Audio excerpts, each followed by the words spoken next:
Good morning. I'm Todd Strange, former mayor of the great city of Montgomery. Had the privilege of serving from 2009 to November of 2019. Since then, I've been doing what I want, when I want, with who I want to do it with.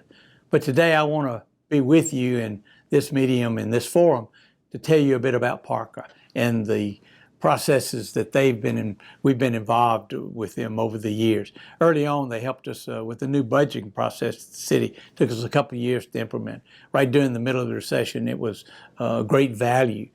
Fast forward during the 11 or 12 years that we had the privilege of being the mayor, they helped us with comparative analysis with the published document on frequency to see about our expenses and our revenues.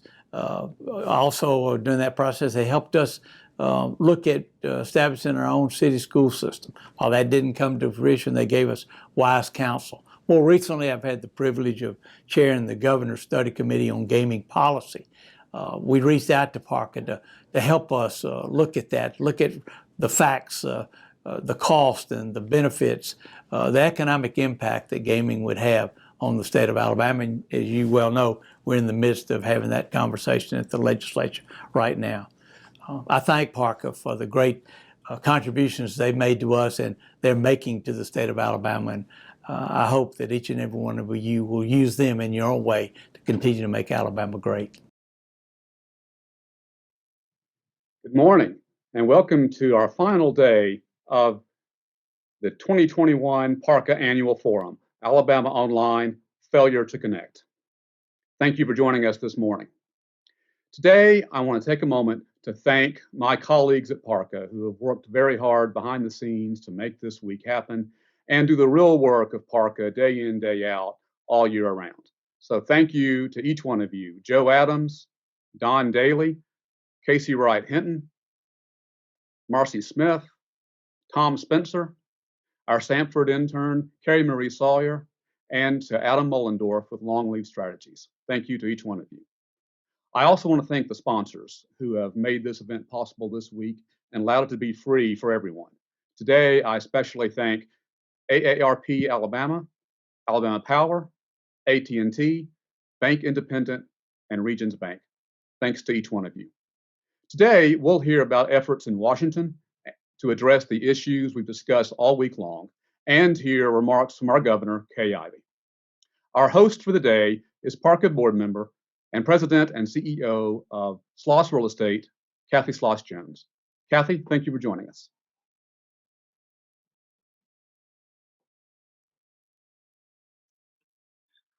Thanks, Ryan. Excuse me for jumping in a little late. And thanks everybody for joining us today.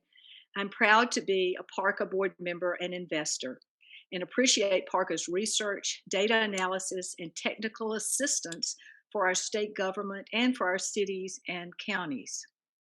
PARCA does a great job equipping our elected officials and civic servants with accessible, actionable, objective data and research to facilitate good decisions and sound public policy.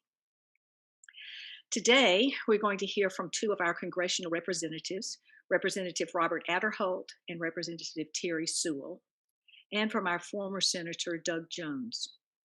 Each were invited to speak because of their interest and leadership on broadband issues. To lead in this conversation is my fellow PARCA board member and CEO of Harper Technologies, Abe Harper. Abe, you may remember, was our moderator for the great discussion we had on Monday. Thank you, Abe, with Angela Seifer from the National Digital Inclusion Alliance. So it gives me great pleasure to introduce to you once again, Abe Harper. Over to you, Abe. Good morning. Thank you so much, Kathy. It's an honor and a privilege to be able to share with you all again this morning and just kind of debriefing and decompressing as this week has gone on, how much of a gravity this topic has taken, the feedback we've gotten, the question and answers, the encouragement that's been brought forward by having such a broad stroke issue at the forefront of our radar. I think it speaks volumes about the work that PARCA is doing, and I can't commend the PARCA staff and team enough for, again, for approaching this topic boldly and going forward with it to share it in a meaningful way with the community. Today, we've got the privilege of hearing commentary from Congressman Aderholt, Congresswoman Sewell, and former Senator Jones. Unfortunately, due to scheduling conflicts, Congressman Aderholt and Congresswoman Sewell are not physically present with us today.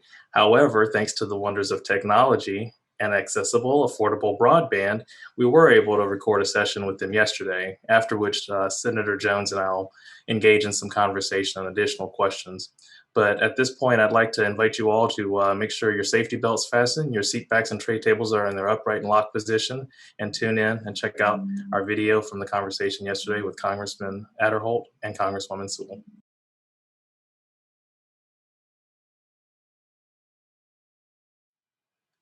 Good morning. Thanks to everyone for tuning in and picking up with us today as we discuss more of Alabama broadband. Today, I have the privilege of being joined by two of our state legislators in D.C., Congresswoman Terri Sewell, Congressman Robert Aderholt. Thank you both for taking time out of your busy schedule to share with us a little bit about your perspectives and what the national stage looks like for Alabama as we kind of trudge through this. There's been a lot of definition and a lot of conversation this week around the words digital divide, digital equity, digital inclusion, digital redlining, franchise agreements, all of those things that go into the big picture. And we've heard it from local experts. We've heard it from Montgomery, and I'm privileged to be able to sit and discuss a little bit with the two of you today what that looks like. And I think we're going to have a great conversation. I'm hopeful that if there's anything that you want to add, please feel free to paint more color to it. But I'd first like to allow you two to introduce yourselves. I'll start with Congresswoman Sewell and let you speak to kind of your coverage, your district, and the people that you serve. Absolutely. First, let me just thank PARCA. I want to really thank Ryan and all of you. Abe, this has been a great opportunity for us to talk about a very timely topic, broadband. I would also like to thank everyone who's participating, shining a light on broadband connectivity and the importance of equity when we talk about the distribution of broadband. You know, all Alabamians deserve to have access to affordable, high-speed internet services, no matter where they live. I have the honor of representing my home district. We call ourselves the Civil Rights District of Alabama. It's Birmingham, Montgomery, parts of Tuscaloosa that I share with Representative Aderholt, as well as my hometown of Selma, Alabama. When we talk about inequities, oftentimes we think of underserved communities, and I had the great fortune of growing up in a small rural community. Everyone knows Selma, Alabama because of the bridge, but it's a town of 19,000, and I felt very much nurtured by the teachers there, the community there, and I am honored now to have the opportunity to have a full circle moment. I was an intern for my member of Congress when I was in college. It was Richard Shelby. He's now our senator.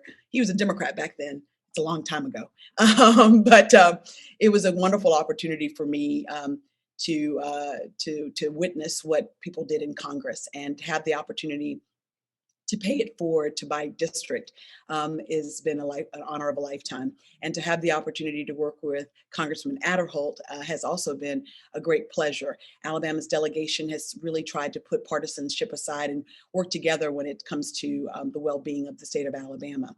And when I think about what PARCA does every day in making sure that we have the data and the information and the public policy, I'm just very grateful for the opportunity to speak today. When I also think about broadband, I think about the rural parts of my district. And I think that this pandemic has really brought a spotlight, has put a spotlight on the systemic disinvestment that we've had in infrastructure, especially broadband. I also know that if FDR could electrify the Tennessee Valley with the New Deal, we need to do a similar effort to bring broadband to every community, school, a small business, and home. The coronavirus has only really highlighted the importance of high-speed, affordable internet, as a lack of access has made it more difficult for Alabamians to learn from home, to telework, to telehealth. I have the opportunity as a member of the Ways and Means Committee. I'm co-chair of the Rural Health Task Force. It's a bipartisan effort with myself and another member, another Democrat, and two Republicans, to really talk about rural issues and try to find some synergies across politics, political lines, and really just try to focus on the needs of the people. And one of the things that we all agree on is the need for broadband and the need to make sure that it's equitably distributed and that access is for all people. We know that that's possible if we have the political will and if we have the money. So it's going to be really important, I think, for the state of Alabama and the federal government to work to make sure that we have a big, bold strategy to secure resilient broadband and provide hotspots for students to close their homework gap and to allow distance learning and expand opportunities for underserved and vulnerable communities. It's become broadband and internet has become the new electricity of our generation. It's important that we make sure that we get access to everyone. Thanks again for allowing us to speak about this, and I'm honored to be able to do so with my friend Robert Aderholt. Awesome, thank you, Congresswoman Sewell. I appreciate the insight and the snippet into that. And you touched on so many points that we're going to dig into here as we kind of talk through some of this question segment. And it's so relevant. And I think I'll let Congressman Aderholt speak first because I get excited about this. I will geek out all day long about technology, broadband in the state of Alabama. So we'll come back to that in just a few minutes. Congressman Aderholt, you have the floor. Yes. Oh, thank you. Well, I'd like Congresswoman Sewell, I want to thank you, Abe. I want to thank the PARCA for organizing this and inviting us both to share some thoughts about broadband and how important it is for our state and really for our nation. I represent the 4th District of Alabama, which is mainly in North Alabama, north of Birmingham. I always like to tell people sort of nestled in, sandwiched in between Huntsville and Birmingham, but I go from the Georgia line over to the Mississippi line. And of course, as Congresswoman Sewell mentioned, we have the privilege of sharing Tuscaloosa County, just about half and half that we share. We share part of the city of Tuscaloosa, and we've had a great partnership there in West Alabama. But we do, as a delegation, work very closely together. And of course, Congresswoman Sewell is really a great member of our delegation. We work very, very closely together. And we really try to do what's best for our state. And whether it's down in the Black Belt in the 7th District, or whether it's in North Alabama, Mobile, East Alabama, we want to work for our whole state. But we're a small delegation, only 7 of us. And so we have the ability to work very closely. And this is one of those issues, broadband, that's very important. I represent basically a rural district. I have a lot of bedroom communities around the Birmingham area, Huntsville area. Of course, part of Tuscaloosa I represent, Gadsden, up in the Shoals. But all of the area in Alabama, just a very small part, has broadband issues, and that we can improve on. I think this really first came to light to me of how important this issue is, not only for Alabama, but for the entire nation, was back probably in 2016, 2017. At that time, I was chairing the Ag Preparation Subcommittee, and we had a discussion about broadband. And one of my colleagues on the other side of the aisle from Wisconsin, who represents a very liberal district in Wisconsin, was talking about this rural broadband. A lot of times we think in Alabama we're rural, but there's almost every state has quite a bit of a rural aspect to it. And here this liberal, and he would actually call himself the head. I'm not saying that as a negative term. Member of Congress from Wisconsin that is pleading for rural broadband, and here I am, a conservative that represents a conservative area of Alabama, and we have the same issues. And so it's one of those issues that really you can reach across the aisle. And I know Congresswoman Sewell has the issue down in the 7th District, just as I have it in the 4th District, as all the districts do in Alabama. So it's an issue that, in this day and age in Washington, when everyone seems to be so divided, rural broadband is one of those issues that I do think that we can come together on. I first was approached by Tom Bigby Electric Co-op back in probably just about that same time, and they had talked about trying to set up a program to try to get some funding to try to put broadband in rural areas, and they have been very successful in doing that. So anyway, look forward to the continued discussion as we have here, and it's good to be with everyone on the call and to discuss this important issue. Thank you so much, Congressman Aderholt. And and you both said something that is just key, part and parcel of this whole conversation, is that it is not a one-dimensional issue. It's not a Black issue, a white issue, a male issue, female issue, not a rich issue, a poor issue, a Democrat or Republican issue. There's no partisan. There's no light between parties on this, no matter where you stand. And I think for me, that's one of the most encouraging facets of it, is as we dredge forward and start having this conversation. Ryan shared earlier this week some of the numbers that PARCA had, that Alabama has 1 in 4 households without internet access. And the more we listen and we think about that, that puts us at 47th in the union, only 3 states behind us with access to broadband. The digital divide is high. The stakes are high. So as we come together as a group of concerned citizens, hearing from the two of you, it warms my heart to hear the word bipartisan out of both of your mouths to talk about this issue, because I think our viewers know how big of a part that is to it. But Congressman Aderholt, you hit the nail on the head. Everyone says it is an issue. So with that being said, Congressman Aderholt, I want to start first question right back to you is, what do you think our biggest hurdle is in bridging the digital divide from the federal level? And if it's not partisanship, what is it? Because that typically is our biggest problem to get over things.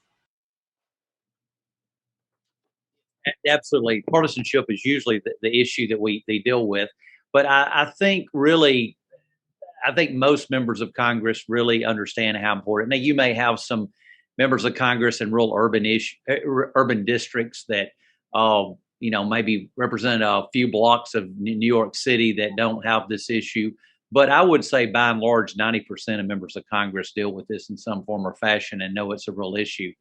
I think really trying to make sure our federal agencies are all on the same page as we move forward. I think that's something that's vitally important. As I mentioned, when I chaired the Ag Subcommittee of Appropriations, there is sometimes you may think, well, why is rural broadband in ag? But one aspect is rural development. And so that's how we were able to work on this issue, was because trying to develop rural America. And usually have been so much focused on ag, and so much of rural America is focused on ag, that this is important for agriculture as well as medicine, as well as academics, you name it. So I'm really trying to close that digital divide and try to make sure agencies in Washington, because also the Department of Commerce has an issue and has a role in this as well. So making sure that everyone is working off the same page, making sure that everyone is working together, not duplicating efforts. I think that's what we've got to make sure, that we are not stovepiped in different agencies and doing their own thing and working together. Awesome. Thank you. I would agree with that, actually. I think that it's really important when that we see the need is a need for all of our people, not just some of our people.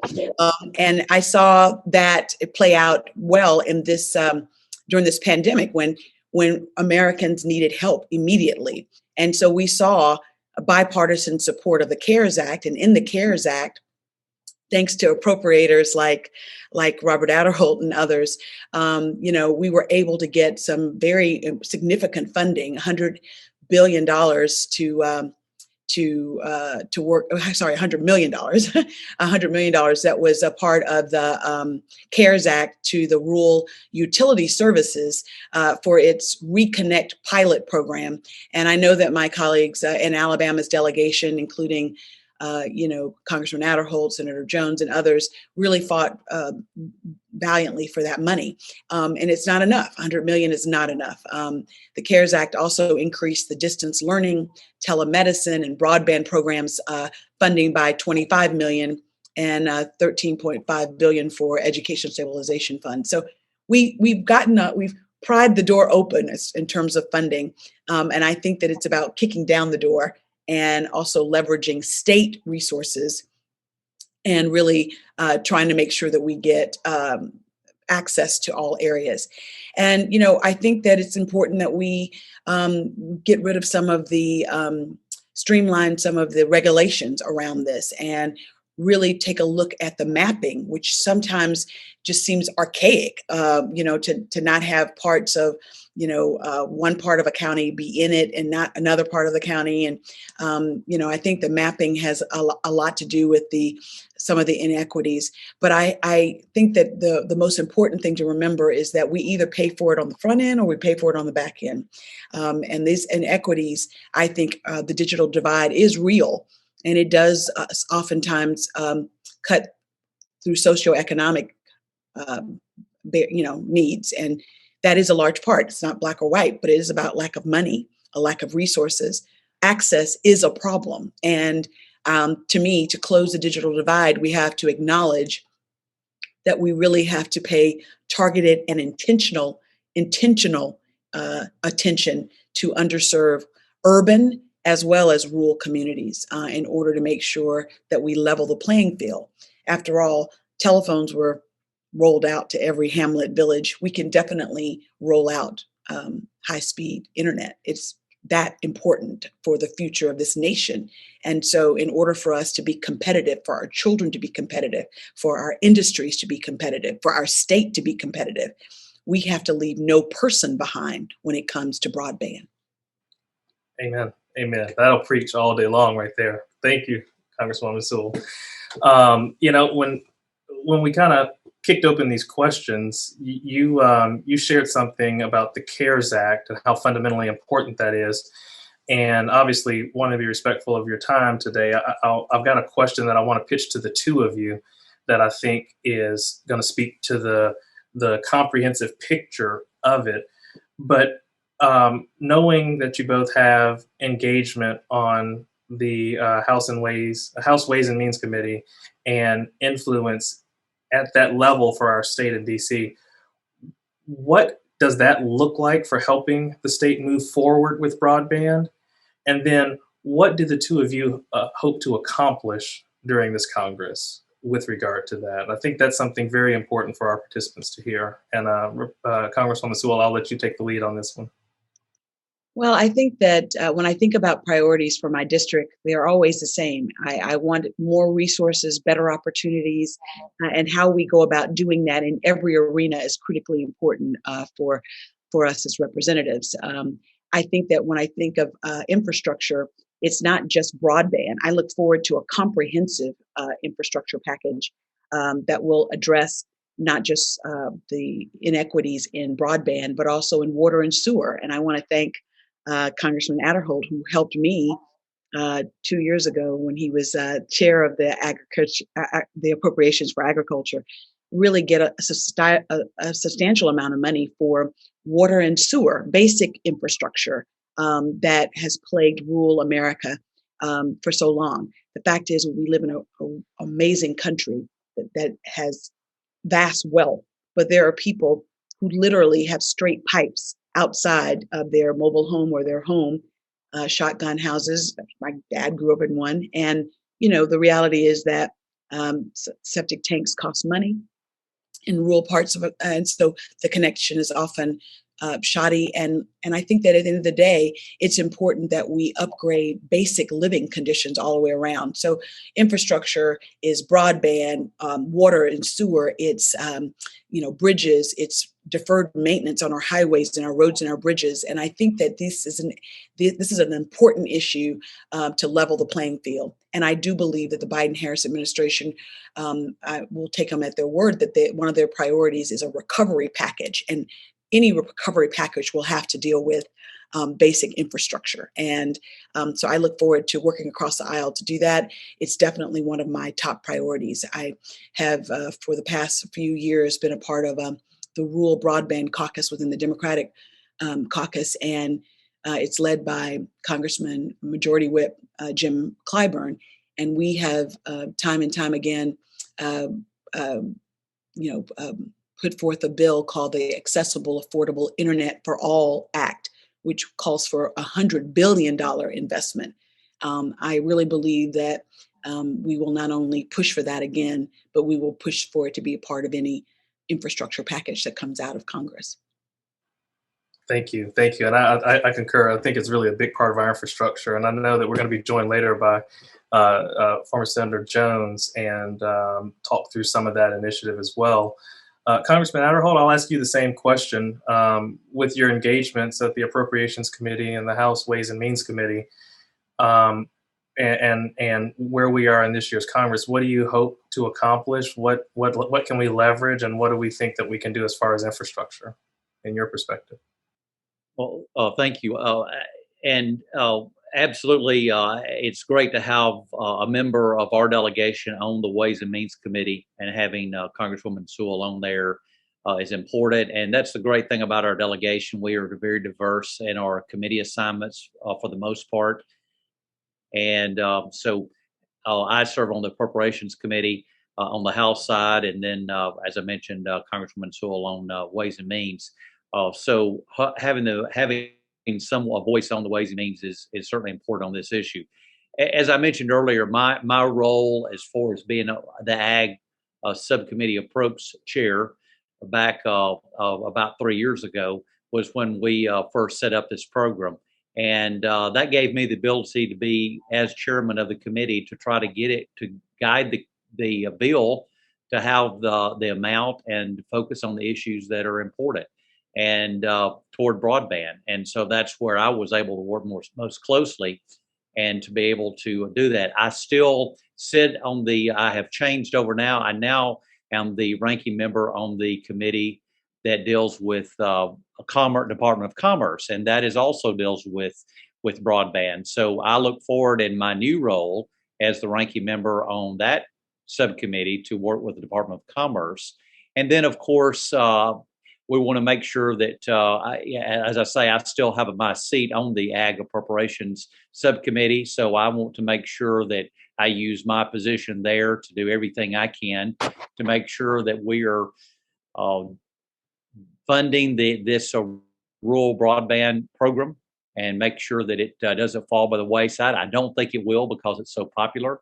But obviously, you want to make sure that it doesn't get swept under the rug in some way. Thank you so much. Well, I can't tell you both how much I appreciate this conversation today, how much I appreciate the service. And I know I speak on behalf of the state as a whole, and especially your districts, when I say thank you for everything that the both of you are doing to fight and can continue this issue, because it truly is, it's a global issue. Well, Abe, could I just add one thing there? Absolutely, yes, sir. I just want to say that a lot of people, may say, why don't we just let the private sector come in there and handle this issue? And in a perfect world, that would probably work.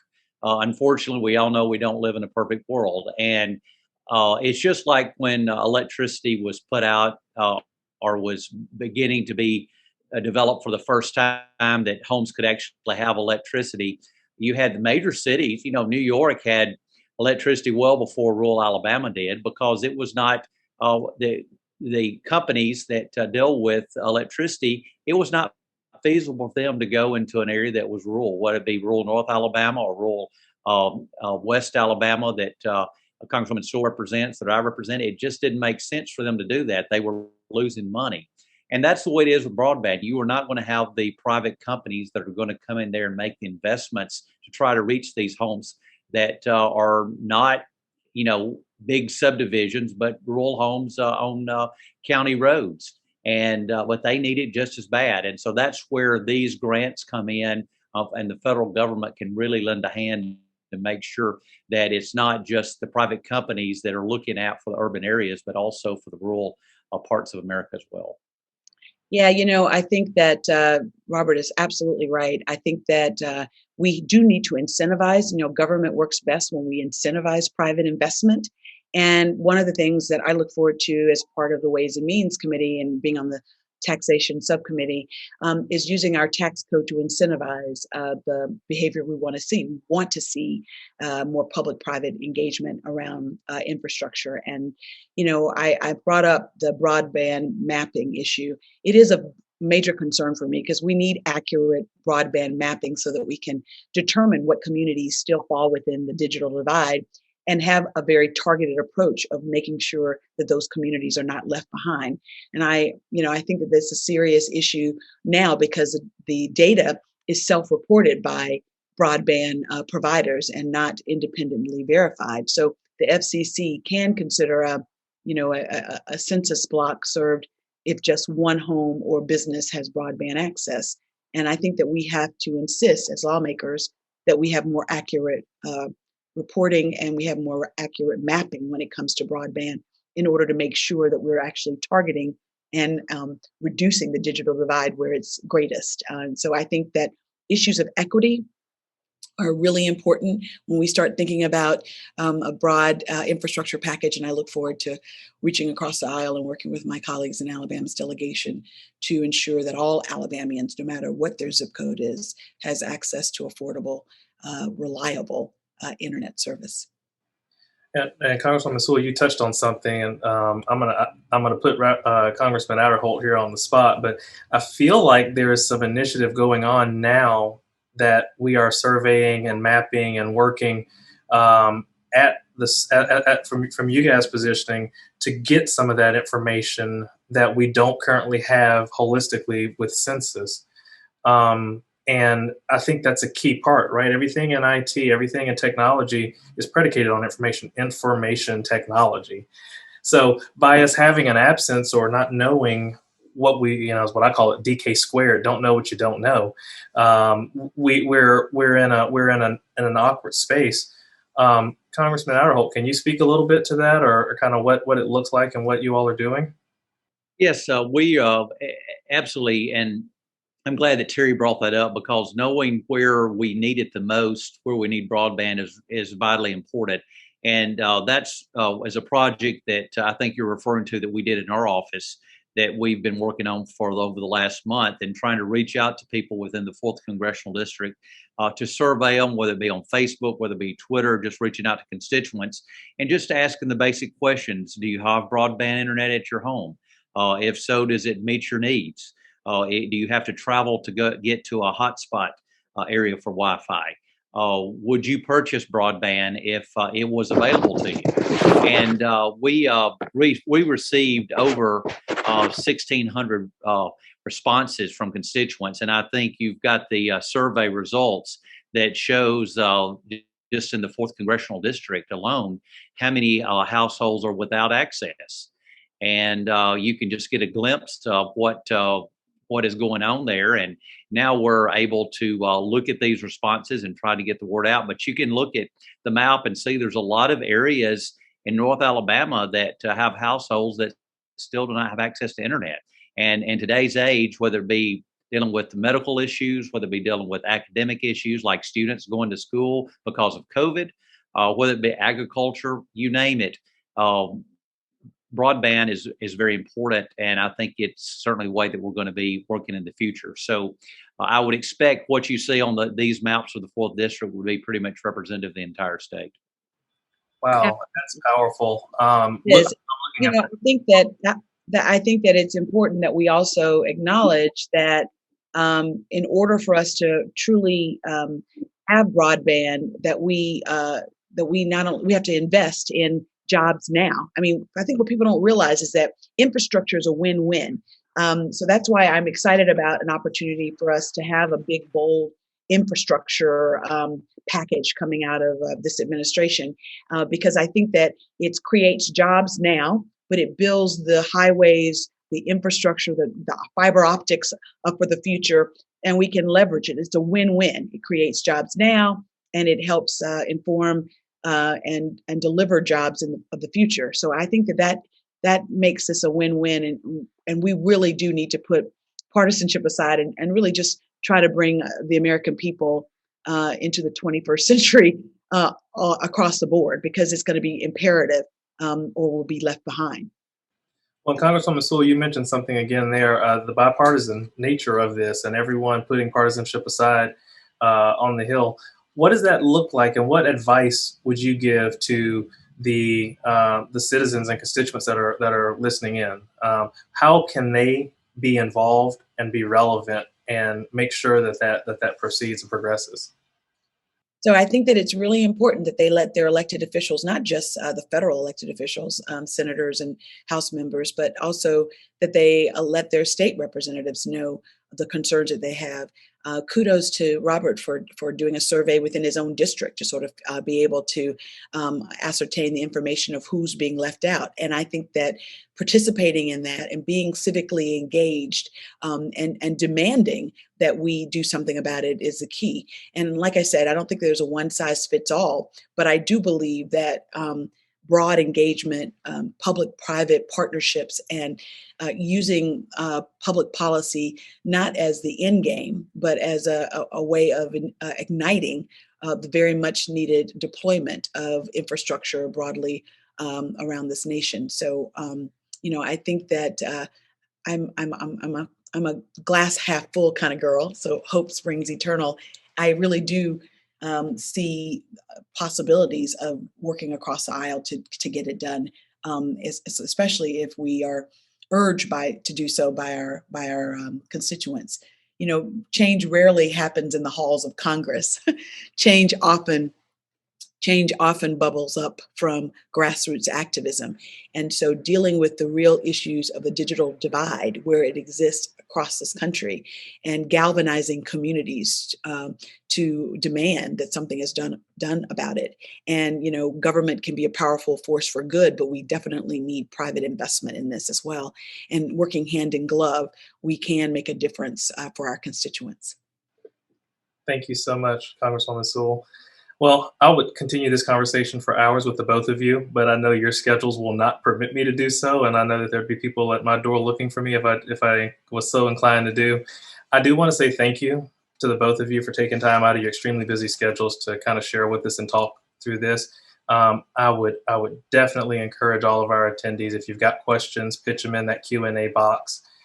Give us an opportunity to answer them or share them. But as Congresswoman Sewell and Congressman Aderhold have both alluded to, stay engaged, stay plugged in, stay pursuing this topic and working with those in and around our districts to keep it moving forward. So with that being said, thank you to you both. God bless and continue the great work that you're doing for us. Well, as I mentioned, that was a extremely energetic and charged conversation yesterday with some great friends. And I can't say enough about the commentary that surrounded that. And I'm privileged and honored to be joined today by Senator Doug Jones. I don't want to be too familiar in the conversation, but we've had this conversation once or twice before, and it's a privilege to be able to borrow a little bit of your time this morning to kind of continue it, get some of your feedback on it. How are you? Good. Thanks for having me, Abe, and thanks to PARCA for putting this on and doing this. We've got to continue to make sure that we bring this issue to the fore. That's right. That's right.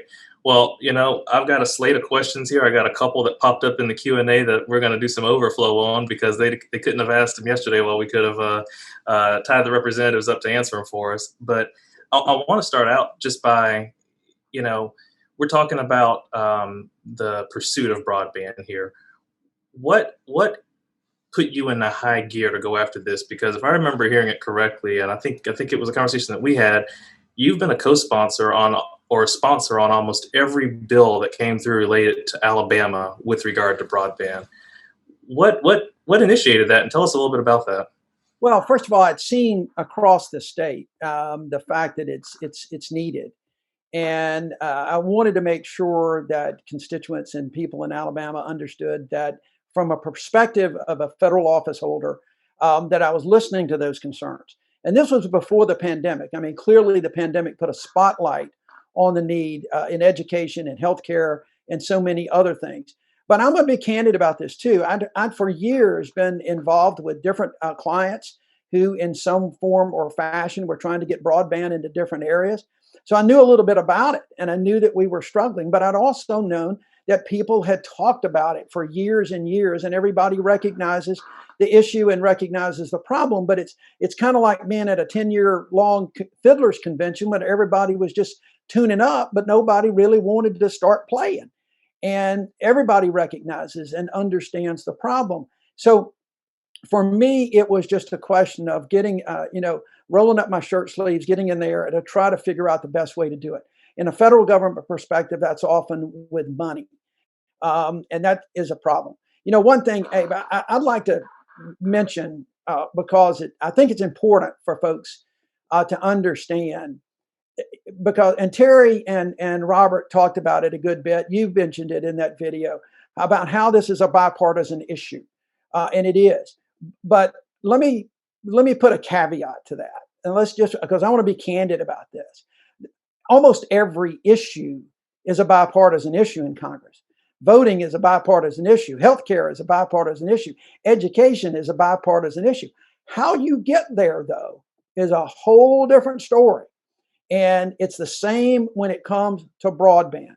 You got big tech, you got communications companies, you've got individual communities, you've got urban versus rural, because this is not just a rural problem. And so getting there and the use of federal dollars and how they're going to be used is a partisan issue. Make no mistake about it. And I think that the solution is going to be trying to figure out how to bridge those partisan divides among a lot of different stakeholders and different communities in order to go forward. And I just wanted to bring that out, because I don't think anybody can think that this is an issue where everybody's just singing Kumbaya in Washington, D.C., and it's going to happen. Because if that's the case, it would have already happened, and we know that it has not. And it happened same is true of Montgomery, by the way. Still, it could have happened in Montgomery, but we've got some real partisan hurdles that we've got to get over, I believe. Well, and I feel like you're reading my notes because we didn't have too much time to debrief before this. But that was my next question: is if it's such a bipartisan initiative and we have so much bipartisan attention on it, why have we not gotten traction? And I think you nailed it. There's still the undertones of it. So what I want to segue into is, there was a question proposed in the Q&A regarding the Black Belt community area and the Black Belt Community Foundation. During the pandemic, they received hotspots, and even having hotspots, there wasn't the supporting underlying infrastructure to support those hotspots. So basically, you've now gotten an asset that can give you broadband, but you can't use it because the underlying infrastructure doesn't exist. From the government perspective, is that something that's being pushed that you're aware of? Is that an initiative to get that, I don't want to use last mile, but that wire line to the critical area to make it happen? Yeah, well, a hotspot is only as good as the cell tower that's close to it, because that's how those hotspots work. And that has been a problem. And you go into rural Alabama, I've got hotspots too. When I was in the Senate, I actually had something that we carried around with us to help boost cell signals and to generate cell signals, because there were places in Alabama you couldn't get that. So I think, and there were early conversations this week about the technology and where things are going. And that last mile is the toughest. There are a number of technologies that I think are being developed and that have been developed. And what we've got to look at is what is going to be the best, not for today. That is one of the biggest issues that I think we're facing right now. We're behind the curve in Alabama. There's no question about it. We're behind the curve. But if we do some things to bring us into compliance for today, come Monday, just over the weekend, we're going to be behind the curve again. We've got to start having these discussions with a really forward-looking. What's good enough today is not going to be good enough next week. And that could involve cable, it could involve the fiber, it could involve a combination with satellite. But those are the kind of things that we can do. Quite frankly, Abe, I've been a little disappointed that I haven't seen a program that I'd heard about when I first got to the Senate that EDPA was working on, which was going to build a pipeline throughout the state, an internet highway almost, of high speed, some of the highest speeds in the world. That would have been relatively, I think, every cost is relative, I guess, but a couple $100 million would have really done that. And that program has just gone by the wayside.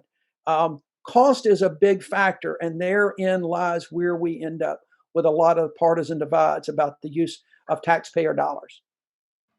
So talking a little more about that partisan divide, taxpayer dollars, and the digital divide, what, and I want to be careful how I ask this question. There's a bill right now in the state Senate. I think it's 215 that is it's a recommendation to assemble a authority for digital access and furtherment and advancement of Alabama. Are we, in your opinion, are we moving in the right direction with that? And is that going to get us closer to solving this? And as a footnote here, and I don't have personal experience with it, but I've heard from industry affiliates that, franchise agreements tend to be an issue because in Florida, you can pull a permit and have a franchise agreement in a matter of 30 minutes, but in Alabama, it may take weeks, months, years to get. Is regulation, are we too regulated, not regulated enough? What does that look like? Well, I think moving to, and Robert Aderholt talked about this, about trying to consolidate and to try to move things in there. One of the first bills that I introduced that got signed into law was a Rural Health Liaison Act, because there was so much involving rural health care that was spread across the federal government. Now there's one office where you can get the resources and do some things in the Department of Agriculture. And so I do think, and I think it's been talked about all week, everybody has been comparing this to Franklin D. Roosevelt's rural electrification program and TVA. Well, two things about that. Number one, that wasn't a universally widely accepted program at the time. A lot of people fought that and still don't like TVA, but it worked and it got electricity out there. The second thing about that is you cannot over-regulate, and we've got to, we got to be careful in how you do this. Because I don't believe, and I'm just going to say this.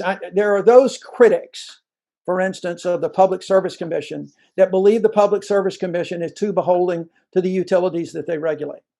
And we don't want to create something that even a public perception about that. And I'm not making a comment whether it's true or not, but there is a public perception about that. So if we're going to create an authority to do this, we got to make sure that everyone is represented. It is not just the telecoms that are going to be regulated and how they provide these services, but you got consumers out there, because this is an issue in a rural area, but it is also an issue right here in Birmingham where people have access to broadband. They just can't afford it.